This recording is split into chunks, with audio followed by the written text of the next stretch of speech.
Allez. Donc consignation d'une Auris, Toyota Auris hybride. On va la mettre en sécurité. Pour ce faire, donc l'opérateur va prendre la clé main libre. Alors grosse méfiance avec ce type de clé, hein. Ces clés comme celle-là, pardon. Clé d'accès main libre, elles peuvent redémarrer le véhicule. Tout du moins le véhicule peut redémarrer de façon autonome. Même lorsque la clé est à l'extérieur du véhicule. Donc on préconise de mettre la clé dans une petite boîte, fermée, avec un cadenas. Donc ça c'est des procédures de sécurité. Voilà. Donc la clé c'est le collègue qui l'a dans sa poche. Voilà. Il la garde dans sa poche pour que personne puisse y accéder. Et la boîte on va l'écarter suffisamment. Voilà. Pour que la clé ne soit plus détectée par le véhicule. On va prendre le panneau ne pas démarrer. On va le placer à l'avant du volant. Enfin l'avant du véhicule. Au niveau du volant. Voilà. Donc la zone a déjà été balisée. Hein. Évidemment, il n'y a pas de zone particulière. Hein. On peut baliser la zone dans l'atelier. Il suffit simplement de vérifier la présence du point d'eau, des extincteurs et bien entendu d'un téléphone portable à porter si jamais il y avait un pépin, on puisse appeler les secours. Voilà, donc là l'opérateur va suivre le manuel d'origine. Et le manuel d'origine Toyota nous demande de débrancher la batterie de servitude. À toi de jouer. Une petite clé de 10. Là on utilise des outils isolés parce que c'est les outils qu'on a, mais on pourrait utiliser un outil traditionnel, ça pose aucun problème. Voilà, il dépose le bac arrière. Voilà, le collègue lui donne un petit coup de main. Il va déposer le cache batterie. Parfait. Et là sur la batterie de servitude, c'est la batterie 12 volts du véhicule, il va simplement voilà, débrancher le câble négatif de la batterie. Voilà, normalement ça devrait suffire, parfait. Ce câble, il va l'insérer dans une nappe isolante. Cette nappe isolante, elle va permettre à ce que, même accidentellement, le câble ne puisse pas se reconnecter. Et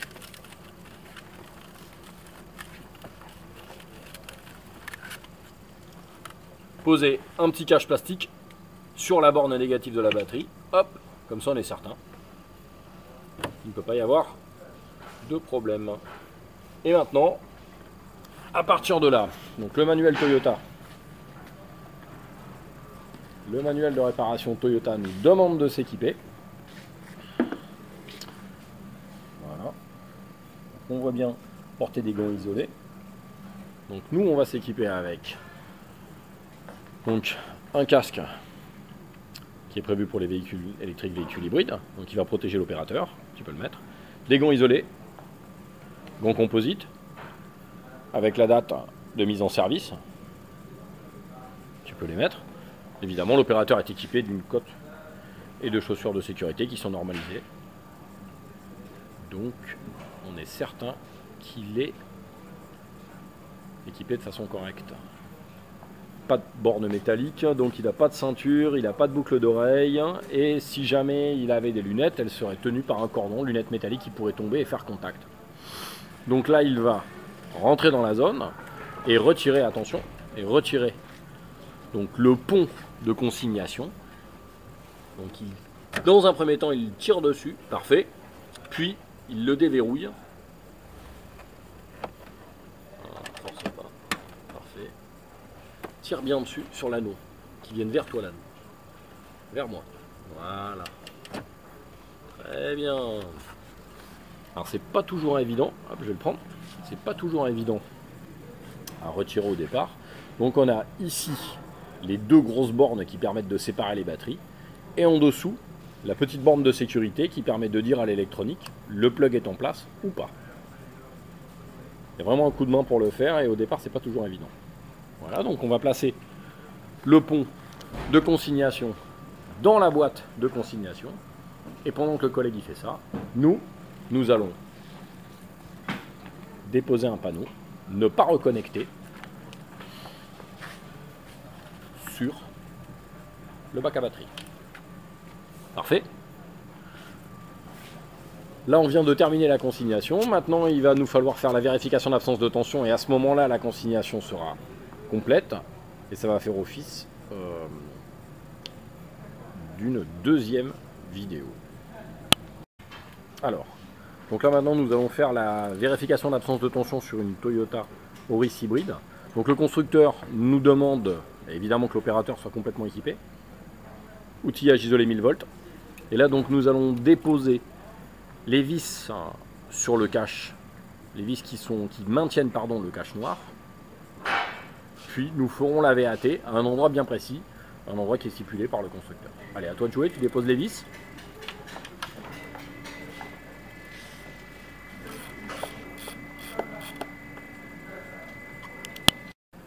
Voilà, donc notre opérateur vient de finir de déposer la visserie. Allez, maintenant tu vas retirer le cache. Donc on le retire bien droit, le cache. Voilà. Donc là tu retires ton cache bien droit. Et voilà, ne l'incline pas trop. Hein. Vas-y, retire. Voilà, super. Retourne le cache pour voir. Voilà. Et on s'aperçoit qu'on a également un petit connecteur qui va permettre à l'électronique de savoir si le cache est déposé ou pas. Là, évidemment, il faut faire très attention. C'est là qu'on a les arrivées de puissance. Donc l'arrivée de puissance qui est complètement à gauche de l'écran. Et après, le départ pour les deux moteurs électriques triphasés. Donc là, la vérification d'absence de tension va se faire directement sur l'arrivée de tension. Donc là, la plus grande méfiance est demandée. L'opérateur est en toute sécurité puisqu'il est équipé et bien équipé. Donc il va prendre le vérificateur d'absence de tension. Et comme pour la petite golfette, il vérifie son outil.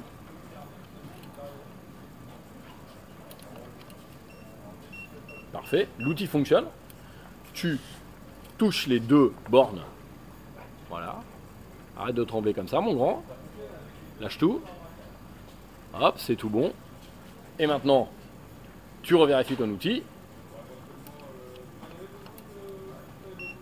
Parfait. Il n'y a plus qu'à noter l'heure de consignation. Allez, maintenant donc on va procéder à la déconsignation du véhicule. Les opérations ont été faites dessus et maintenant on va remettre sous tension notre voiture. Donc là, à ce moment-là, nous allons reposer la plaque. Voilà. Donc bien faire attention à la poser le plus droit possible pour que le connecteur se mette bien en place. C'est pas toujours évident avec les gants. Il ne faut pas hésiter à prendre un peu de temps. Voilà, vas-y. Voilà. Bien en place. Voilà, très bien. Et là, tu es sûr qu'il est bien en place puisque les petits tétons qui sont ici permettent de guider, et là-bas permettent de guider la plaque correctement. Maintenant, il n'y a plus qu'à serrer en respectant le couple de serrage. Alors, procédure de déconsignation. Donc, juste après le remontage de l'avant, on va remettre donc le pont de consignation. Voilà, donc le collègue, il lui donne le pont de consignation. Parfait. Donc petite précision, tu remets la clé là-bas, éloignée. Donc petite précision, pour reposer le pont. Il faut absolument donc, dans un premier temps, voilà, verrouiller. Dans un premier temps, verrouiller. J'essaie de le faire à une main, c'est pas évident. Hop, pardon, je l'avais pris à l'envers. Hop, voilà. Donc, dans un premier temps, on le verrouille. Et après, on va mettre en place, en poussant dessus, le petit connecteur qui va permettre à l'électronique de détecter que le pont est bien en place. Donc c'est très important de le faire dans cet ordre-là, pardon. Donc, on bascule et on le verrouille. Voilà. Donc, l'opérateur est équipé. Il va enlever le panneau, ne pas reconnecter. Voilà, il est toujours sur sa nappe isolante, avec tout son matériel, tout son équipement. Donc moi, je récupère le petit panneau et il va aller mettre donc le pont. Alors, pas trop vite. Voilà. Attends, bouge pas parce que je vais mettre de l'éclairage. Voilà, super. Donc effectivement, c'est très bien. Il l'accompagne, on voit très bien le mouvement, il l'accompagne pour pouvoir le clipser. Donc là, le pont est en place. Et maintenant, tu vas pousser exactement. Voilà.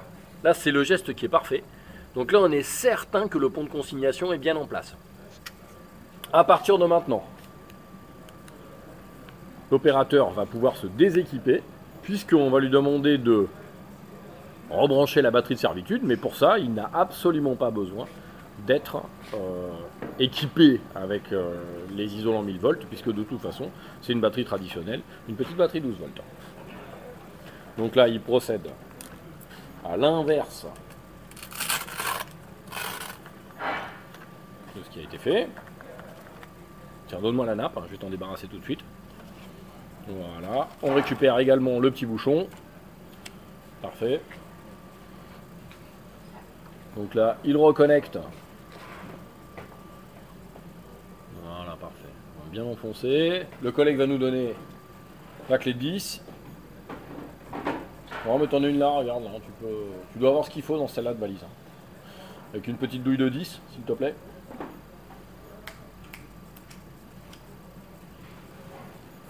Voilà, super.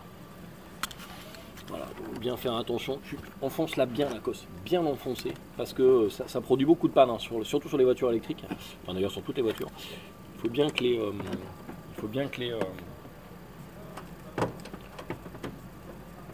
cosses de batterie soient bien en place. C'est vraiment important. Bien en place et qu'elles tiennent, hein, surtout.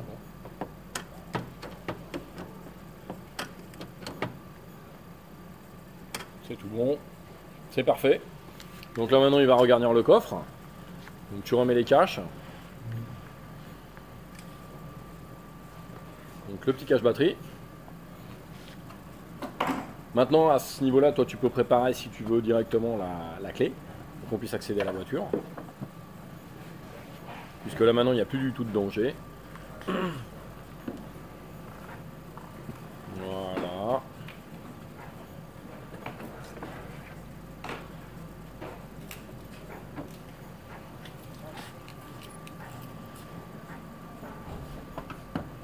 Impeccable, ok, bah voilà, c'est fini. Tu peux baisser ton coffre. Voilà, baisser le capot.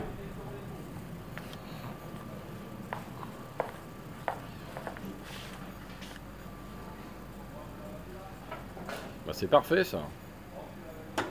Une affaire rondement menée. Bon, tu peux le claquer, il vaut mieux les claquer, hein, c'est capable. Parfait. Donc moi, j'accède à l'intérieur de la voiture. Pour voir si tout est ok, donc je retire le panneau ne pas démarrer, puisque nous n'en avons plus besoin. J'accède à l'intérieur de la voiture, donc c'est un accès main libre. Pied sur le frein, je mets le contact. Pour ce faire, je ferme évidemment la porte, sinon l'électronique n'est pas capable de voir que je suis en condition de roulage. Je passe sur le drive, donc la neutre. Hop.